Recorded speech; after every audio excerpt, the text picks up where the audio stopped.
Welcome back to your daily dose of discovery. Let's unravel today's intriguing question.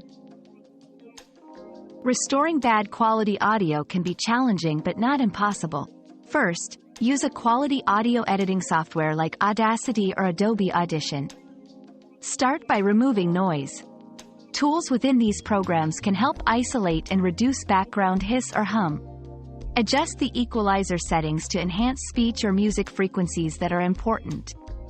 If the audio clipping is an issue, look for a repair tool to mitigate distortion. Remember, while it's possible to significantly improve audio quality, some limitations based on the original recording's condition will apply. Experiment with different features to achieve the best result.